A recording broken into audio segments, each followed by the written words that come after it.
We're not from the government. And we are here to help. I'm Brian Costello. And I'm Gregg Richards, and we are the Unselects.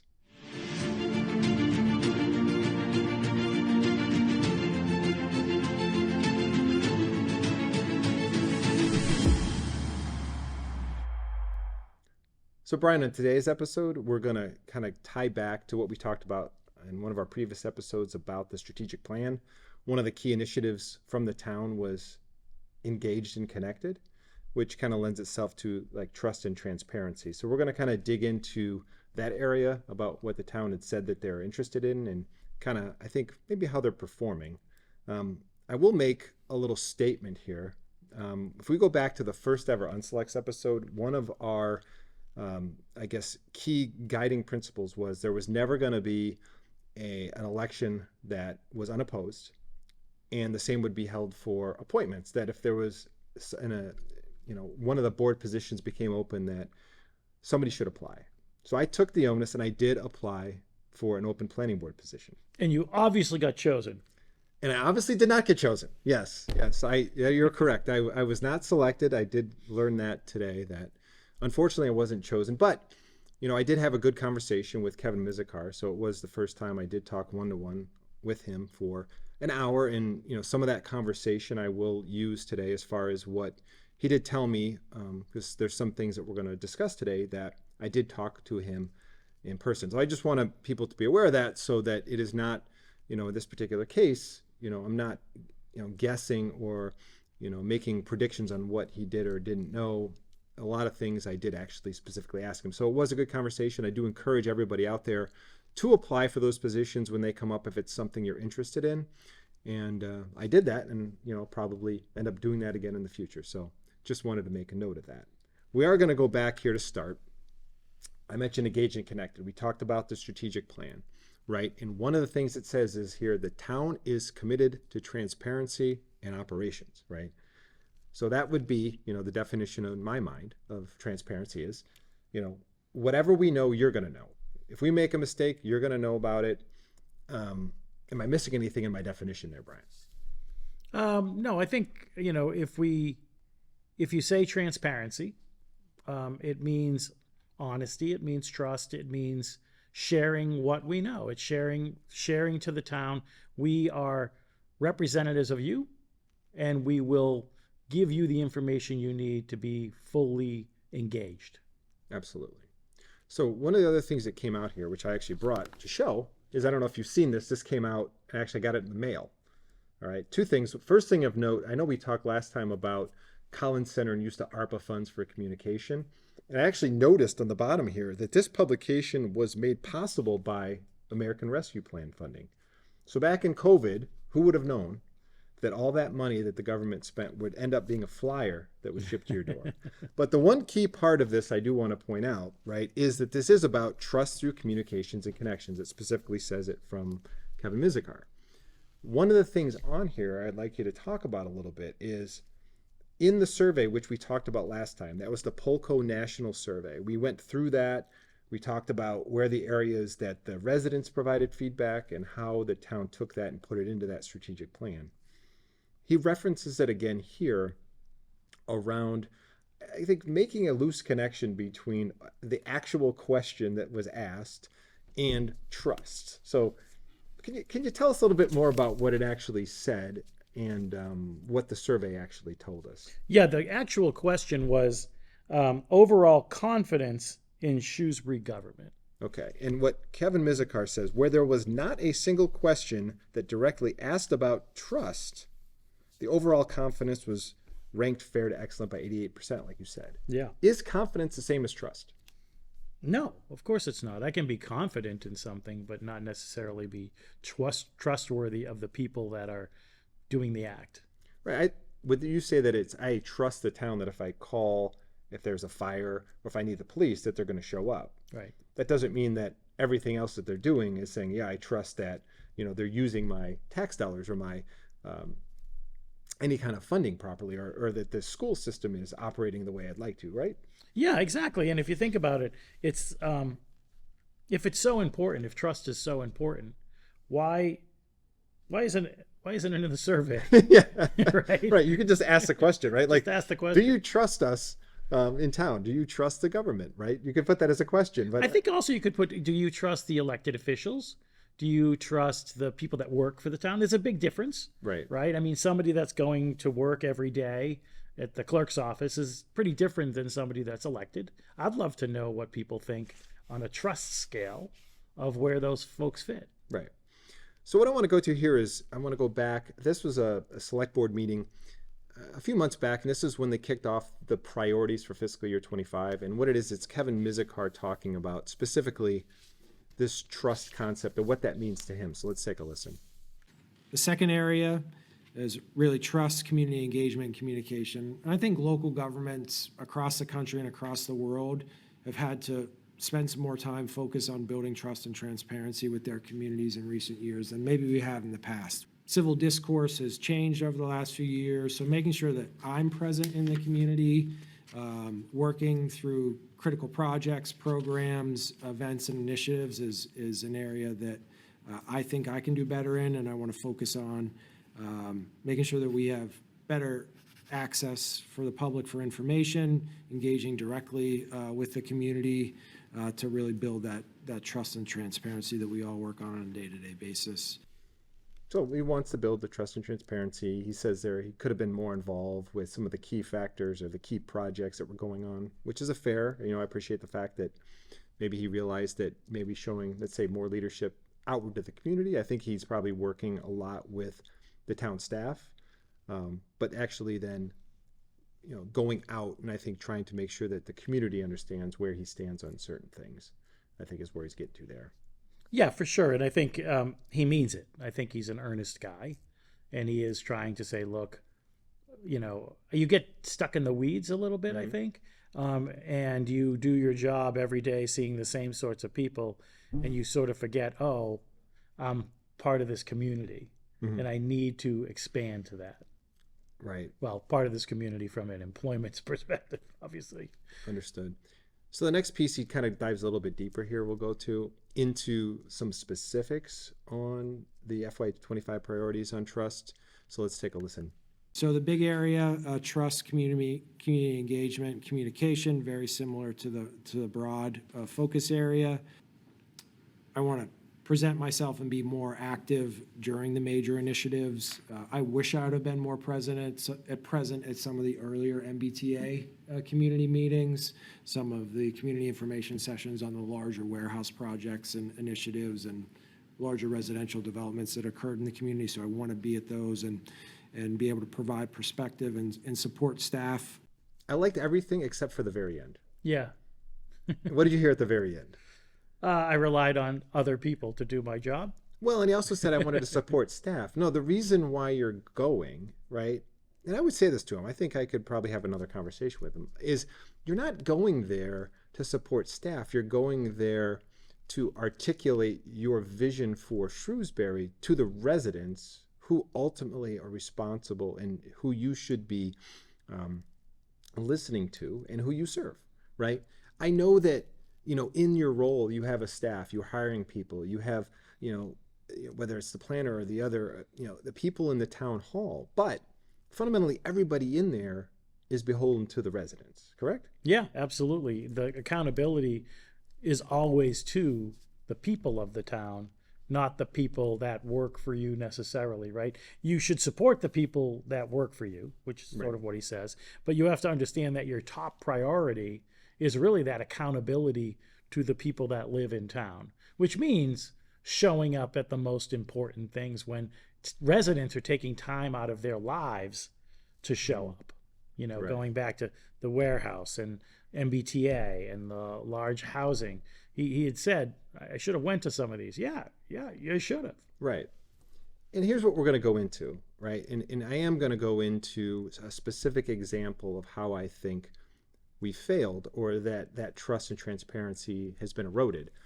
And it is around specifically the communication to the community and how they're articulating how things are going to go down. Now, this is going to be around, right, the process of the MBTA, right? Not specifically, we're not talking about the details of MBTA, but how the town is communicating it to everyone. So we're going to go back to the August 27th select board meeting when Kevin Mizikar explains what the timeline is going to look like for the MBTA article that's coming up here in the fall. So, next item on the agenda, new business, to review and discuss the proposed timeline relative to MBTA Communities Act compliance. Mr. Mizikar. So first, starting with the planning board, they have a regular meeting on September 5th.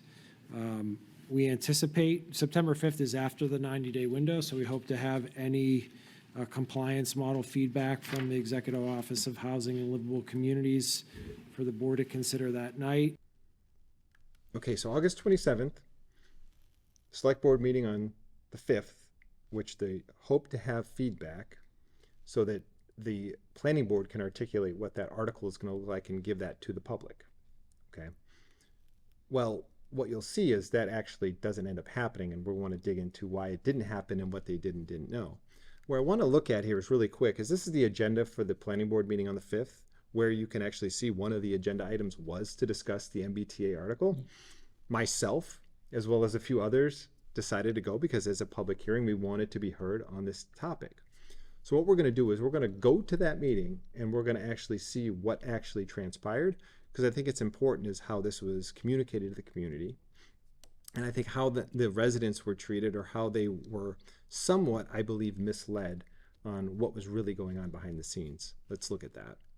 In the warrant articles that we were going to have a hearing on tonight, we are not going to be hearing the article on the MBTA zoning because it's not ready.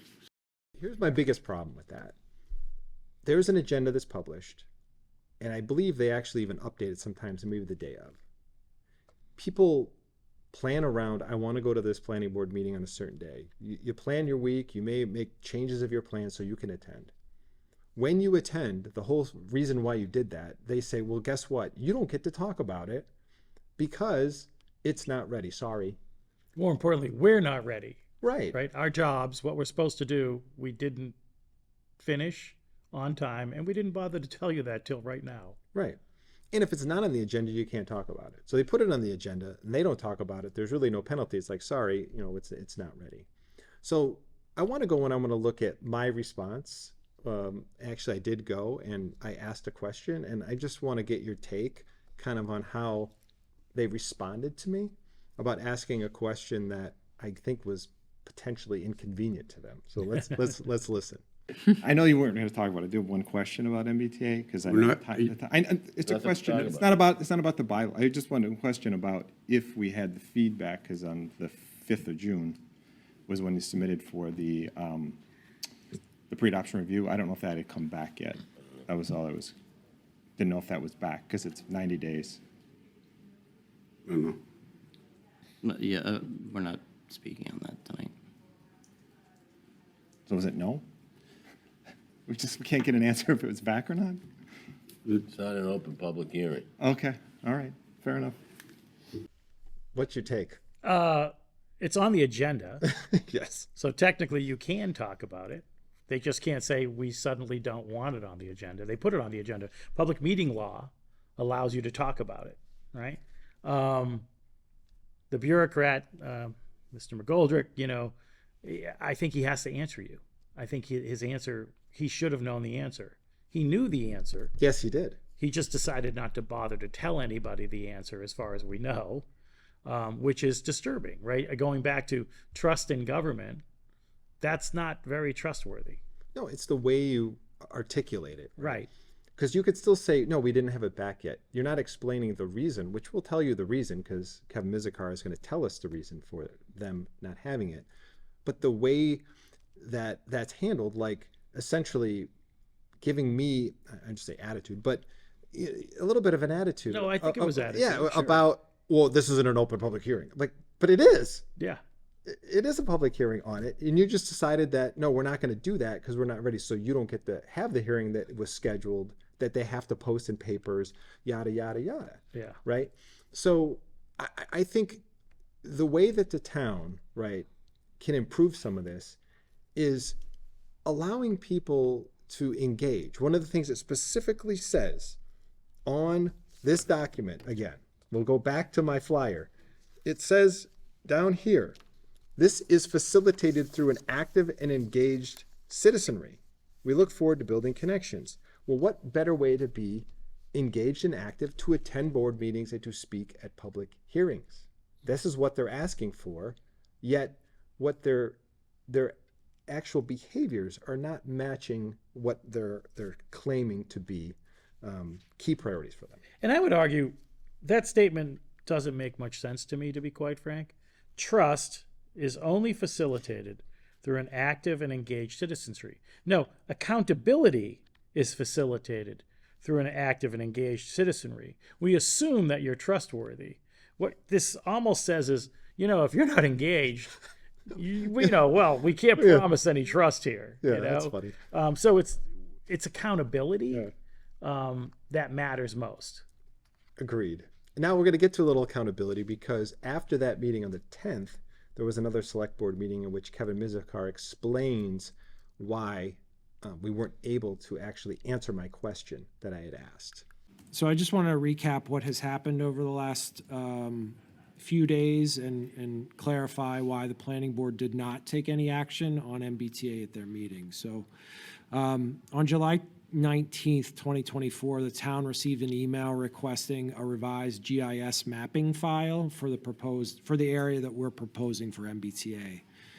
Due to an error by town staff, those files were not delivered to the state until August 24th. So this error has pushed the state's pre-adoption review of the town's proposal back.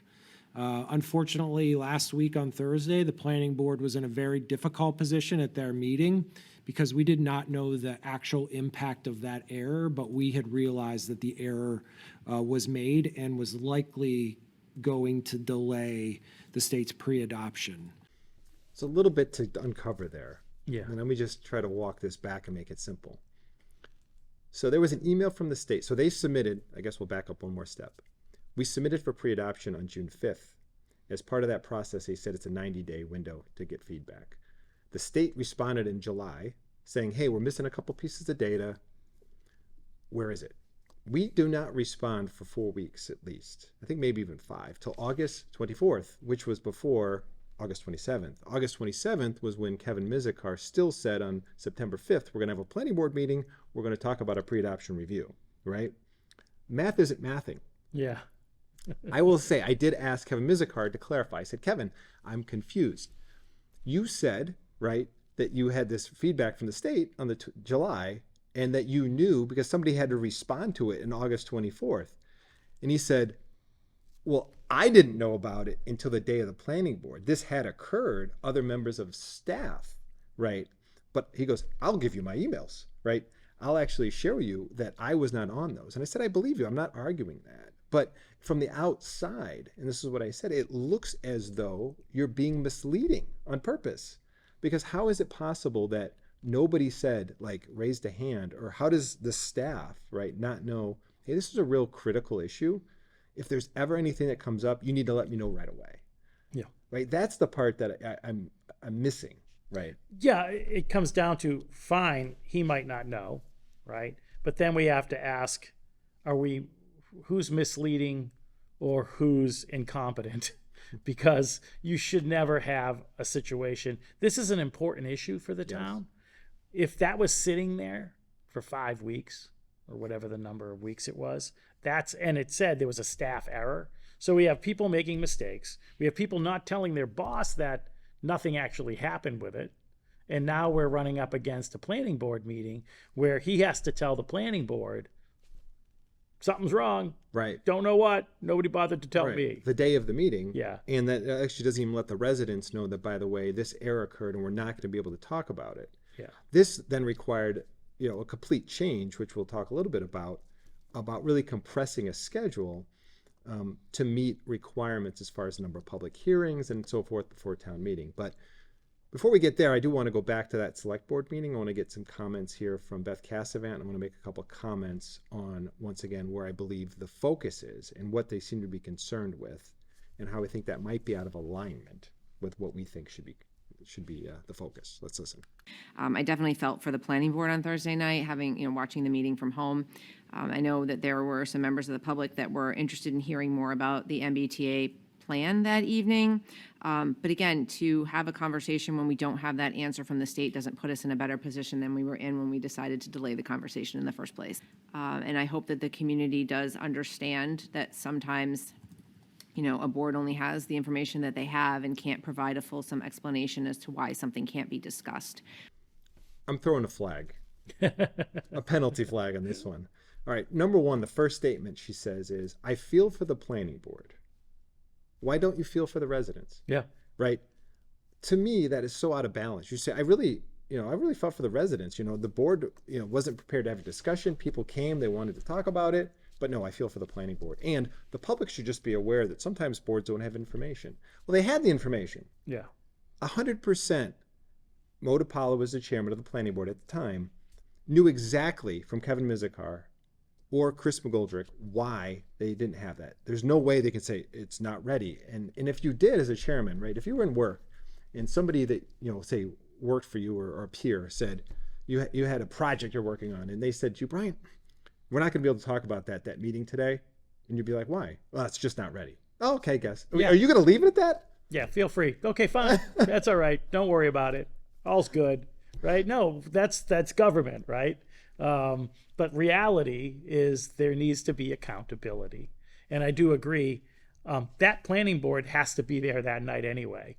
So they can talk about something or not talk about anything. It doesn't really affect their life, right? The people show up. Right, like you said, right. People actually, people with kids, people that have other, they have lives. They're not on the planning board. They make a special trip to make comments and hear what's next. And I think it was just a very bad situation, and people should be held accountable. Right.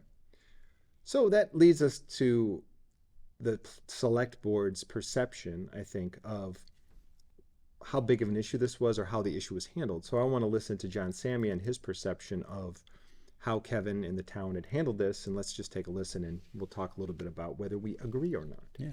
Planning board was in a really difficult position because we knew something was changing, but it was really inappropriate to have any discussion in public as to not say something that we didn't have full information on. And it did come out that we now know after last Thursday that will be October 15th that we have the information, and we will move forward from here. So that was the predicate. We'll get to the Samia comment here. That was a word salad, though. Yeah, because the other part here is, I think he says what was appropriate to discuss in public, or something like that. You can't just say, like, why couldn't you just say, guess what? We screwed up. I'll admit it. Yeah. We messed up. We didn't see this email. It got delayed. But I know this because he knew this, right? There was no way we're going to meet that same deadline. There's no way, right? Can't happen. So you could at least say, we screwed up. We're not sure what the actual ramifications are, but it's going to be a problem, right? Yeah. So now I believe we're going to go here to what Samia's response to that was and kind of listen to what he has to say here. As you had mentioned, the last couple of business days, the impact was no. So that's, to me, when an issue comes up, really the first point is how do we fix it? That's the most important thing.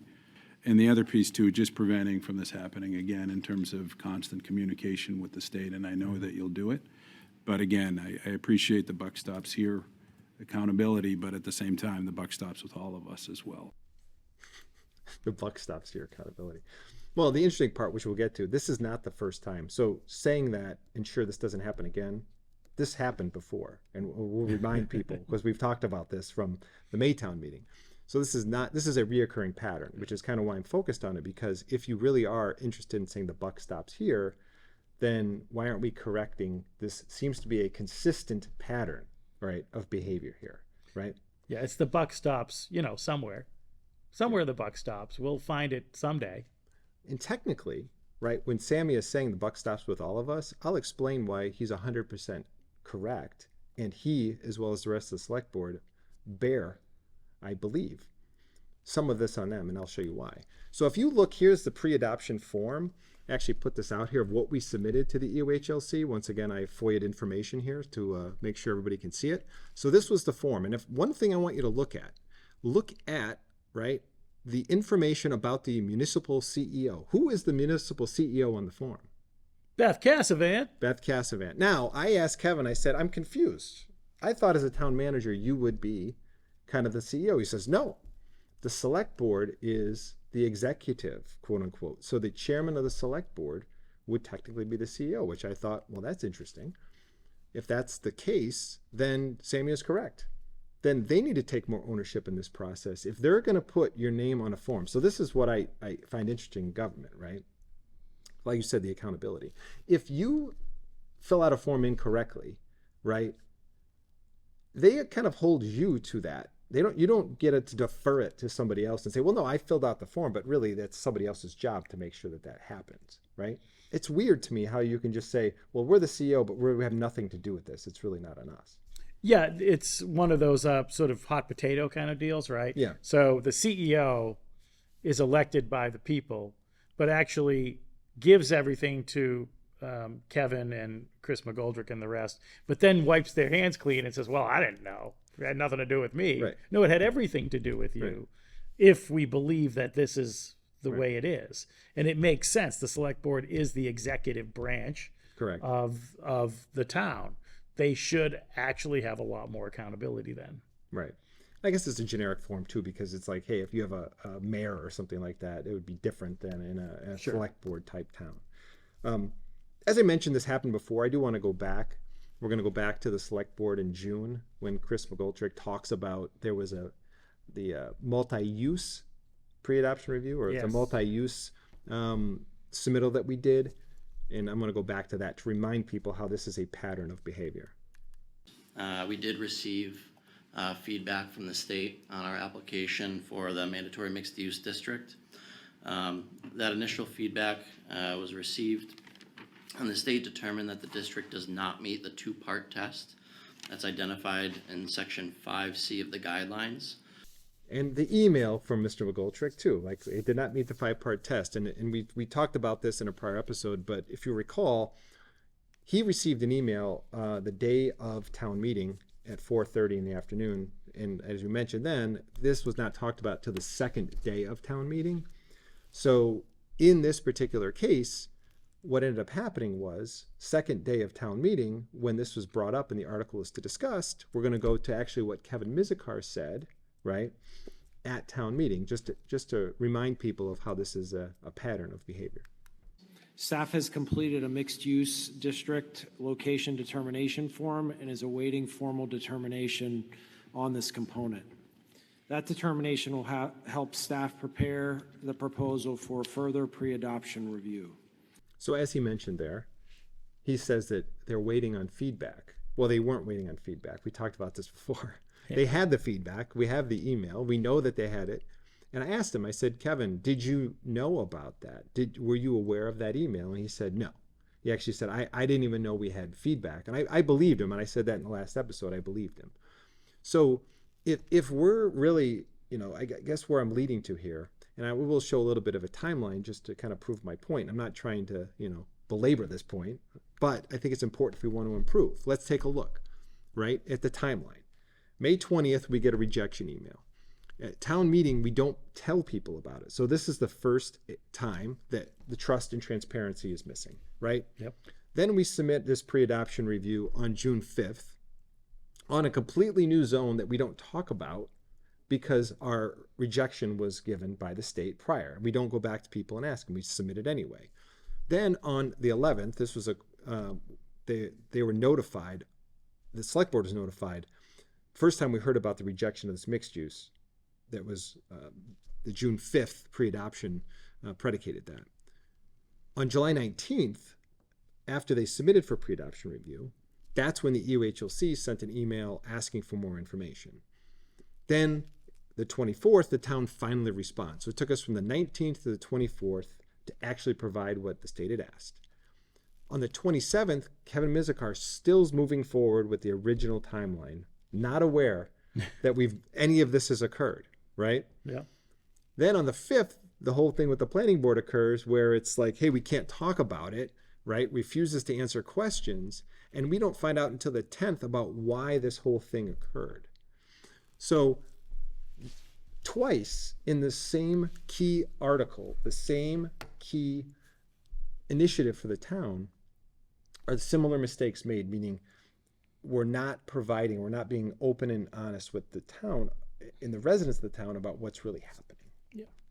Well, I think part of it is we're dealing, it seems, with folks that have no sense of urgency, right?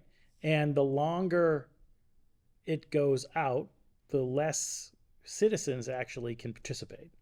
And I think that's the thing that annoys me about this is supposed to be a participatory, framework with the townspeople. And by spending, that's almost over 2 months, right, of just mistakes, Keystone Cops kind of thing, right? And we have to get back and say, look, this prevented me from other people from actually having substantive conversations with the town bureaucrats and the elected officials to say we are still concerned about this. The longer it gets, the town meeting ain't moving, right? So the longer you don't talk about it, the more likely they can get people to vote for something without really knowing what it is. Right. One thing I will say that I think he mentioned it too. He does mention this. The silver lining is that now we can quote unquote decouple, which I didn't show, but he says decouple the MBTA zoning article discussion from a standard planning board meeting, which to his point, if you have a bunch of other hearings in a planning board meeting, it's like 10 o'clock at night potentially before they get to this. And it isn't fair.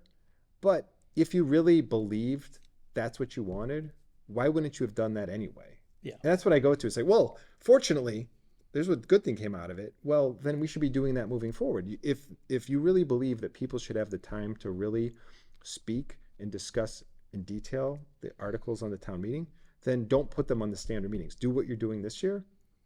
Use it as a best practice. We'll see if they do moving forward, and allow people to have more specific time. So at 7 o'clock, we're only going to talk for instance, on the 17th. They're only going to talk about the MBTA article. Great. Use that as a best practice moving forward. Yeah, free up people's time, citizens' time. Those that are interested show up.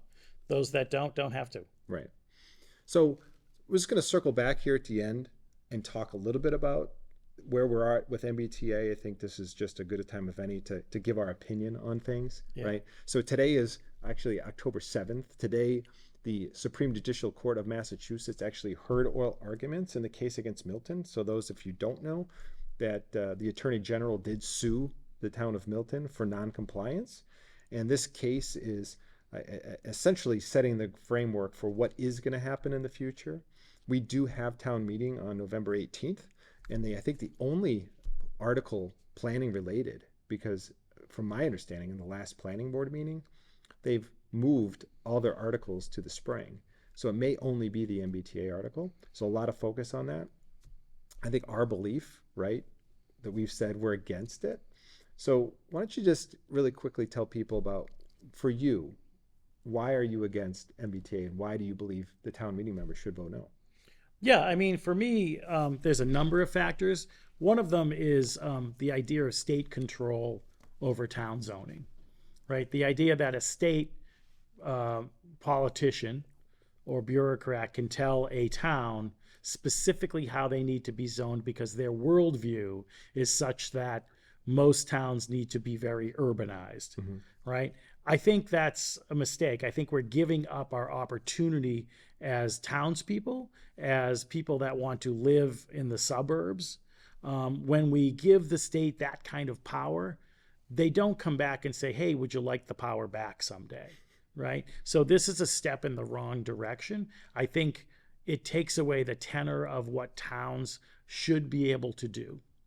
I think that the law in general is a very poor law, but for towns like Shrewsbury who are not even on the MBTA line, I think it's a ridiculous law because it takes away our sovereignty, right? And I think the way that people have planned the buildings in these towns, we've proven that we don't have town leaders that are actually pro-town, the life of the town, how a town should feel.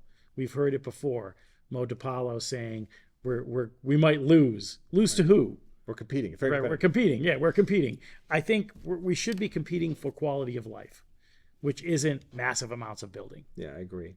For me, I think one of the biggest things is, well, twofold. One is, it's another one of these unfunded mandates. I think it's really important for people to understand financially. It is something that has a major impact. And it really goes back to what we've talked about is, what is the net new school children, right? You talk about family units, right? We've talked about this. These are specifically for families. So you're going to have a lot of school kids. And every new school kid we add, when I've shown those numbers, is that $11,000 plus. And when you look at using the town's data, and we've shown this before, it's a lose-lose proposition, right? We are not getting the tax dollars to cover the costs for school, for police, and for fire. So we're essentially adding housing that we as a town don't want, people are not asking for, and we have to pay for it, and it's going to cost us more money than what we're going to pull in. It doesn't make sense. I think also it's wrapped in lies, right? When you listen to politicians, what they're saying is, oh, it's affordable housing. Right. We know for a fact, because it's in the law, it has nothing to do with affordable housing. When they talk about affordable housing, they're talking about extremely expensive units, even if you qualify. This isn't housing for people that can't afford housing. This is still housing regardless, that you still have to pay a lot of money for. And I think we have to fight those lies about it. We may need affordable housing. This is not it.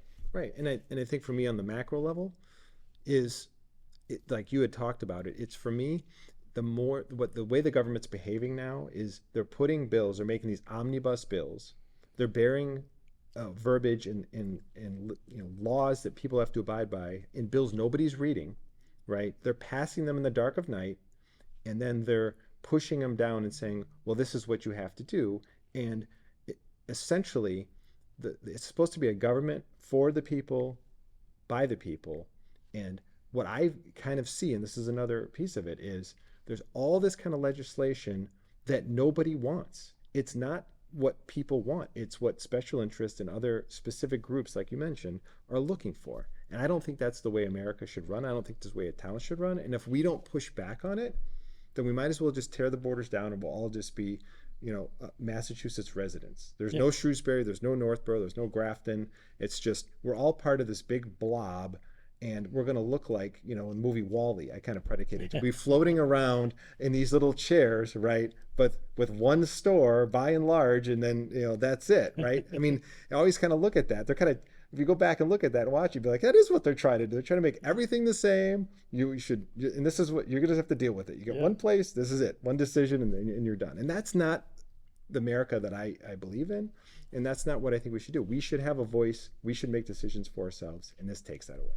Yeah, exactly. I love the WALL-E analogy. WALL-E goes from WALL-E to Idiocracy to what it became when we see him last. Absolutely. So that's all the time we have for tonight. So please, take time to follow us on Facebook. If you do have any ideas or want to communicate with us, please feel to reach out at contact@theunselects.com. Until the next episode, I'm Gregg Richards. And I'm Brian Costello. And we are the Unselects.